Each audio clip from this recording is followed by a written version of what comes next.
Congress party కార్యాలయంలోనే press meet పెట్టిండు కడియం శ్రీహరి గారు. Congress party కార్యాలయంలో ప్రెస్ మీట్ పెట్టి బీఆర్ఎస్ పార్టీలో ఉన్నా అని అంటాను.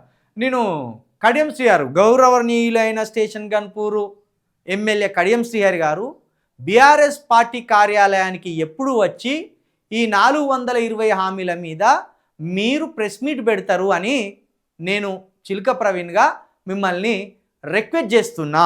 బంగారు కుండల కోసం ఎవరు తిరుగుతారు, బంగారు బిందెల కోసం ఎవరు తిరుగుతాడు, దొంగలు తిరుగుతారు అంటే ఈ రాష్ట్ర ముఖ్యమంత్రి దొంగనా అని మొట్టమొదట ప్రశ్నించిన సక్కంపోస కడియం శ్రీహరి బీఆర్ఎస్ పార్టీ కార్యాలయానికి ఎప్పుడు వచ్చి మళ్ళోసారి అలాంటి ప్రెస్ మీట్ పెడతావు? నువ్వు బీఆర్ఎస్లో ఉన్నావు కదా, ఖచ్చితంగా నీ ఇంటికి వస్తాం. 10 మంది యువకులను నీ ఇంటికి వచ్చి బీఆర్ఎస్ కండువని మెడలో కప్పి నువ్వు ఎప్పుడు బీఆర్ఎస్ పార్టీ ఆఫీస్కి వచ్చి ఈ ప్రభుత్వం మీద సేమ్ బంగారు బిందెలు ఎత్తుకపోయిన దొంగలు ఎవడని ఎప్పుడు అడుగుతావు అనేది వచ్చి అడుగుతాం.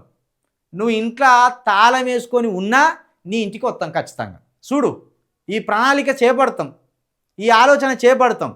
స్టేషన్ గన్పూర్ కింద ఉన్న మా యువకులను చైతన్యవంతులను చేస్తాం.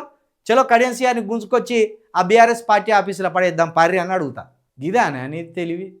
ఎందుకే ఈ బతుకు బతికే బదులు సచ్చింది ఉత్తం. నిజం, నా సొంటి ఇజ్జత్ గాల్లోనైతే ఏదో అర్ధరాత్రి శుద్ధును ఎవడు లేడని చూసి కథ ఉరేసుకొని సద్దును చిచి ఈ బతుకు నాకెందుకని. పైసల కోసం బతికేటోని కాదు నేను, ఇజ్జత్ కోసం బతికేటోని నేను, సెల్ఫ్ రెస్పెక్ట్ కోసం బతికేటోని చిలుక ప్రవీణ్ని.